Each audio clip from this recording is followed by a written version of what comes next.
Moving on, India's largest branded fabric maker Raymond will now be focusing more on exports and growing its international business. The company is now looking at increasing its exports and looking at setting up offices and factories abroad. Shilpa is standing by with more details on this story. Shilpa, Raymond clearly looking at foreign shores to expand. Yes, well, apart from being India's largest branded fabric maker, the Raymond Group is now also looking at expanding its export business. Export currently contributes about 13% to Raymond Group's revenues, and the company is looking to expand and increase this to 25%. In fact, the company is setting up an office in Dubai in about a month, and this office will manage overseas retail operations and the export business for Raymond. The company is also setting up a plant in Ethiopia, which will export fabric to the American and European markets, and this plant will also help Raymond open up and grow its Africa business. I caught up with Mohit, Dhanjal, the director for retail of the Raymond Group, about their expansion plans for their export business. Listen in. Middle East is a big focus for us. We are looking at setting up an office.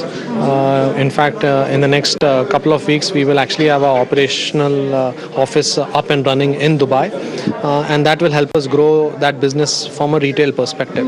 That office will also help us grow our second phase of export business, which is the B2B business, where we are investing heavily into Ethiopia, where we are setting up a huge garmenting manufacturing facility, which will largely cater to the US and Europe markets. All right, Shilpa, while you are with us, tell us, it's not just new geographies. Raymond is also looking at new product categories, isn't it? Yes, well, the Raymond Group is going beyond being just a complete man. Betting big on its women's line, the company is looking to expand its women's line under the Park Avenue women's brand. And it's not just that, it is looking to build a strategy for its women's wear business and is looking at building more product lines. The company is looking to clock high double-digit growth from the women's line going forward. And also, apart from that, the company is looking at expanding its bed and bath linen business. In fact, in FY16, the company set up 7 stores of bed and bath linen, and in FY17, it is looking to open a number of shop-in-shops of the same. And for this purpose, the company is opening a linen factory in Amravati. Remember, this is a part of the MOU that Raymond Group signed with the Maharashtra government during the Make in India week to open a textile manufacturing facility in Amravati for an investment of 1400 crores. I also spoke to Mohit Dhanjal about their expansion plans on this front. Listen in.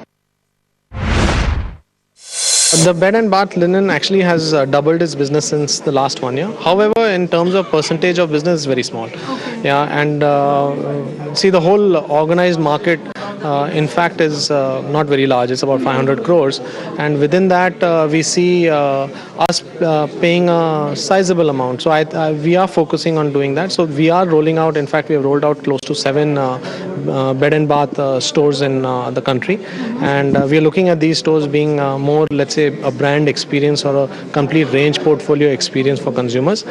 Most of our businesses would happen through the large format stores as well as multi-brand outlets. In the recent Make in India initiative that was held at Mumbai Chowpatty, we have signed an MOU with the Maharashtra government to set up a huge campus in Amravati. So we have taken up a huge plot of land where in our first phase we plan to set up a factory which will actually produce linen. All right, so that's Raymond plans. But moving on, after a slow start.